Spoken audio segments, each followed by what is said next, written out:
Assalamualaikum warahmatullahi wabarakatuh. Perkenalkan, nama Miss adalah Inzi Musfirah. Miss adalah wali kelas 2 Abu Bakar As-Siddiq. Salam kenal abang kakak. Semoga kita dapat segera berjumpa ya. Dan kita doakan semoga kita sehat selalu dan dalam lindungan Allah SWT. Di sini Miss akan mengajarkan materi tematik ya abang kakak. Pada pembelajaran kali ini kita akan belajar mengenai tematik, tema 1, subtema 1, hidup rukun di rumah. Nah, abang kakak, coba kita perhatikan dan kita amati teks cerita yang berjudul Ayah dan Ibu Menyayangi Mutiara dan Udin. Kita perhatikan kata demi katanya ya abang kakak. Suatu hari, ayah membawakan buah tangan untuk Mutiara dan Udin. Mutiara mendapatkan buku cerita. Udin mendapatkan mainan. Mutiara dan Udin berterima kasih kepada ayah dan ibu. Mutiara dan Udin tidak saling berebut oleh-oleh. Ayah dan ibu bahagia melihat buah hati mereka selalu rukun. Nah, dari teks cerita tersebut, adakah kata yang abang kakak tidak ketahui? Nah, ternyata dari sebuah cerita tersebut ada kata buah tangan dan buah hati. Apa sih, Miss? Buah tangan dan buah hati? Apa tangan dan hati ada buahnya gitu? Bukan. Jadi buah tangan dan buah hati itu adalah sebuah ungkapan. Nah, kira-kira apa sih, Miss, ungkapan itu artinya gitu kan? Nah, ungkapan adalah gabungan kata yang memiliki arti berbeda dengan kata asalnya. Nah, jadi kalau buah tangan bukan berarti di tangan itu ada buah. Nah, bukan, nak. Jadi, dalam sebuah ungkapan itu ada artinya masing-masing. Nah, contoh kalimatnya seperti ini. Ayah pulang dari Surabaya membawa buah tangan. Nah, artinya ayah pulang dari Surabaya membawa oleh-oleh. Nah, jadi buah tangan yang dimaksud, ungkapan dari buah tangan artinya adalah oleh-oleh.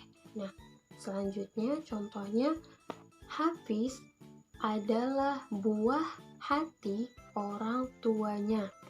Nah, artinya Hafiz adalah anak orang tuanya. Jadi, buah hati artinya adalah anak.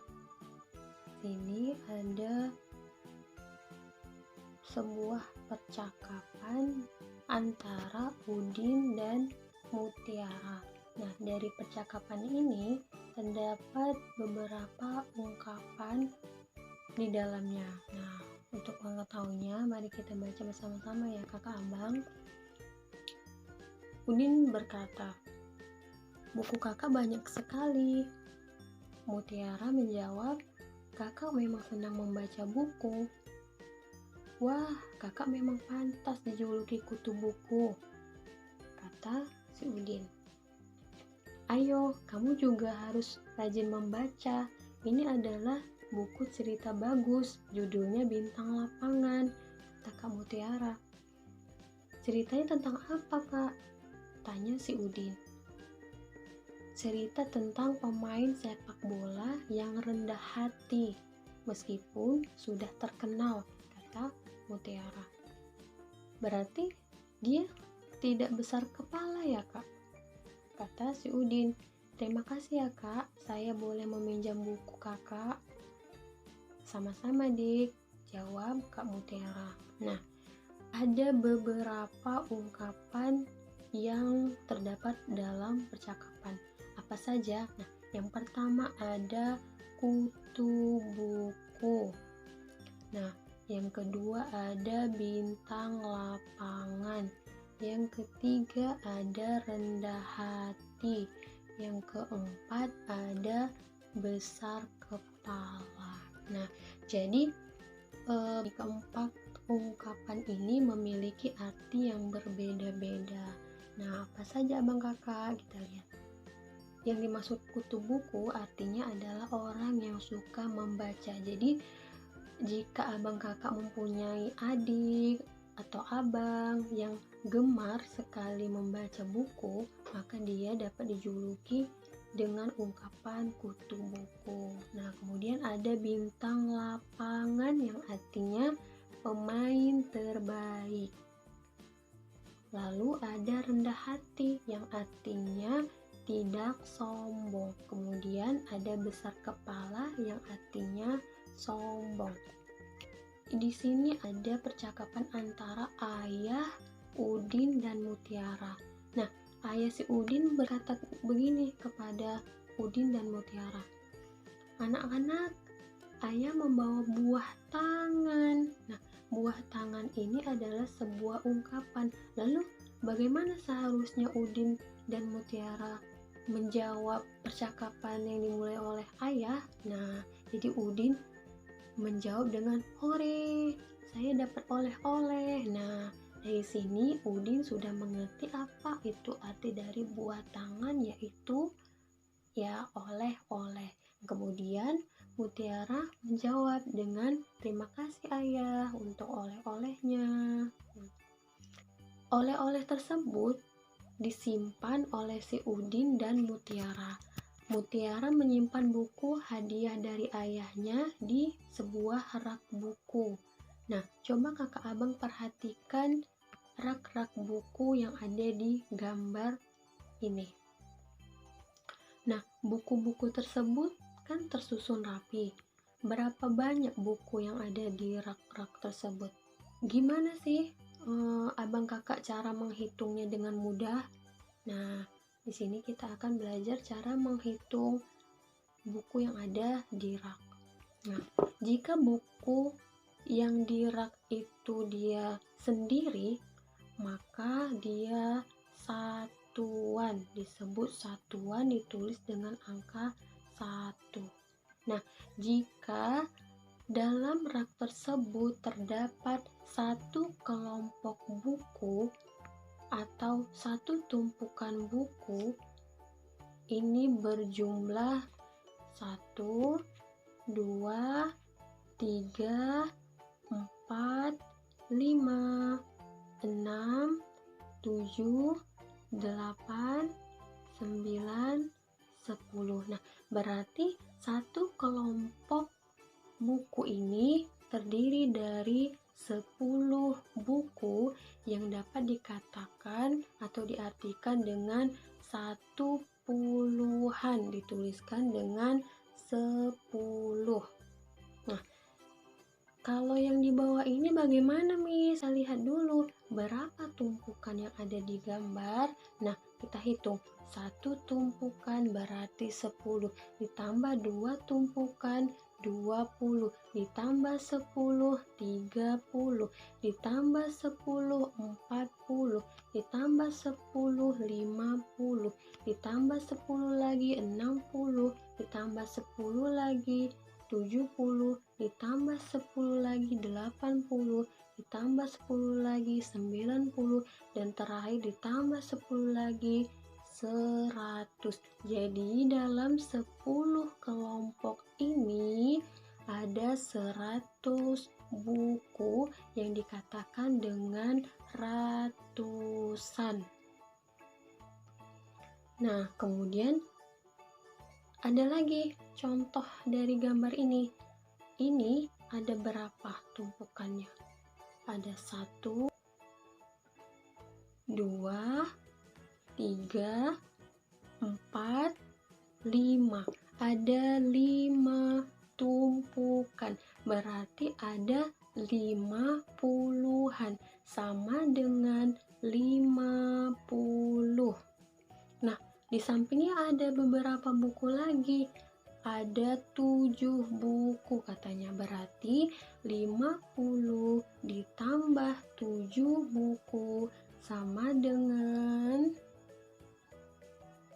57. Kemudian di gambar selanjutnya ada beberapa tumpukan buku lagi. Nah, kita hitung sama-sama. 1 puluhan, 2 puluhan, 3 puluhan, 4 puluhan, 5 puluhan, 6 puluhan, 7 puluhan. 7 puluhan sama dengan 70 ditambah dengan 7 buku sama dengan 77. Ini dia. Coba kita amati gambar yang ada di samping. Nah, ini ada satu kubus satuan. Kemudian di gambar berikutnya ada beberapa kubus satuan. Kita hitung berapa kubus satuannya. 1, 2, 3, 4, 5, 6, 7, 8, 9, 10. Ada 10 kubus satuan, berarti 10 menjadi puluhan. Kemudian ada, kalau tadi satu baris ini puluhan, ini ada beberapa baris puluhan. Ada berapa baris? 1, 2, 3, 4, 5, 6, 7, 8, 9, 10. Ada 10 kubus puluhan. Ini kita ganti dengan satu kubus ratusan yang jika kita gabungkan menjadi gambarnya begini. Nah, ingat, kalau dia bersatu seperti ini, maka dia menjadi 100, jadi ratusan. Kubus yang di bawah ini jumlahnya berapa ya, Miss? Nah, kalau masih satuan begini, kita hitung satu-satu. 1, 2, 3, 4, 5, 6, 7, 8. Nah, berarti jumlah kubusnya ada 8. Nah, kalau yang ini berapa ya, Miss? Ingat lagi di sebelumnya bahwasanya satu batang, satu baris gini ada 10. Nah, ini ada 2. Berarti 2 batang, 2 baris ada 20. 10 ditambah 10 menjadi 20. Masih ingat yang tadi? Jika dia bersatu menjadi seperti ini, batangannya ada 10 menjadi ratusan. Nah, Miss, kalau papannya ini kita sebut saja papan. Kalau papannya ini 2, bagaimana ya, Miss? Nah, satu papan ini berjumlah 100 ditambah 100 menjadi 200. Nah, coba di sini ada ratusan, ada puluhan, 30-an, ada satuan. Nah, ini yang papan ini tadi 100. Yang puluhan ada 3. 1, 2, 3, berarti 30. Nah, yang satuan, kubus satuan ada berapa? Kita hitung. 1, 2, 3, 4, 5, 6, 7, 8. Kita tulis angkanya 8. Nah, jika digabungkan, banyaknya kubus dari semuanya adalah 138. Dituliskan dengan angka 1, 100 di depan, 3 di tengah mewakilkan 30, 8 di akhir sebagai satuan dan dibaca 138.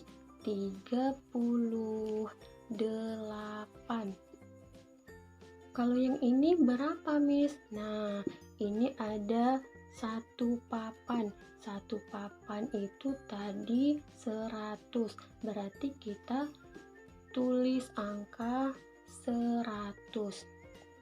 Kemudian ditambah baris. Ada berapa baris ini abang kakak? Kita hitung. 1, 2, 3, 4, 5, 6, 7. Ada 7 baris. Ingat, satu baris adalah angka 10. Berarti kalau 7 baris adalah 70. Berarti kita tulis angka 70. Kemudian ditambah satuannya. Satuannya itu ada berapa satuan? Kita hitung. Ada 8, maka ditulis angka 8. Nah, jumlahnya berapa, Miss?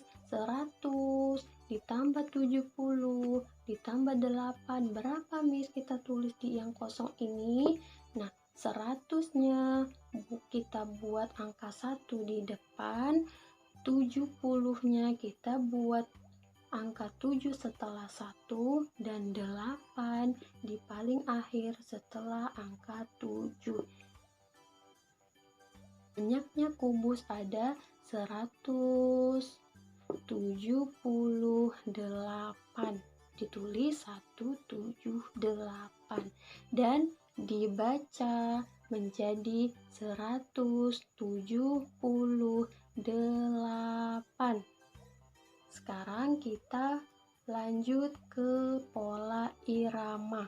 Apa itu pola irama, Miss? Nah, pola irama adalah panjang pendeknya bunyi pada sebuah lagu. Jadi, pola irama itu dia menunjukkan panjang pendek sebuah lagu. Nah, kalau dia panjang, maka diberi tanda bulat. Kalau bunyinya pendek, diberi tanda garis. Nah, abang kakak, yuk kita coba bedakan panjang dan pendeknya nada pada lagu Peramah dan Sopan.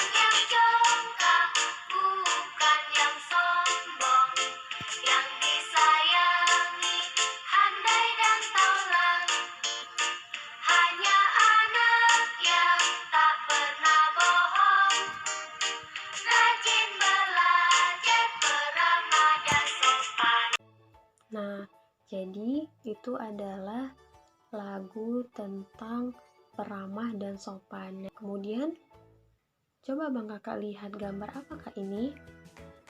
Nah, pasti abang kakak pernah melihat sebuah gambar yang ada di layar ini. Nah, gambar ini adalah gambar Garuda Pancasila. Apa itu Garuda Pancasila, Miss? Nah, Garuda Pancasila adalah lambang negara Indonesia. Burung Garuda besar, gagah, perkasa. Lihatlah perisainya ini yang ada di tengah. Perisainya itu memuat tentang simbol dari sila Pancasila. Nah, jadi intinya Pancasila adalah dasar negara kita, dasar negara Indonesia. Nah, berikut adalah bunyi dari Pancasila. Miss, ini apa sih, Miss? Kok ada bintang? ada kepala banteng, ada pohon, kemudian ini apa lagi, Miss? Nah, jadi kelima gambar ini menyimbolkan sila-sila dalam Pancasila. Nah, sebagai umat manusia yang beragama Muslim, kita wajib melaksanakan ibadah, yaitu apa? Sholat. Nah, abang kakak misalnya makan, sebelum makan kita berdoa, sebelum masuk kamar mandi kita berdoa, sesudah keluar kamar mandi kita berdoa, itu menunjukkan bahwasannya kita memiliki kepercayaan Tuhan Maha Esa. Nah, cukup sekian untuk pertemuan kali ini abang kakak. Kita akhiri dengan mengucapkan Alhamdulillahirrabbilalamin. Jazakumullah khairan abang kakak. Semoga bermanfaat temuan kali ini. Lebih kurangnya Miss minta maaf kepada Allah, Miss mohon ampun. Assalamualaikum warahmatullahi wabarakatuh.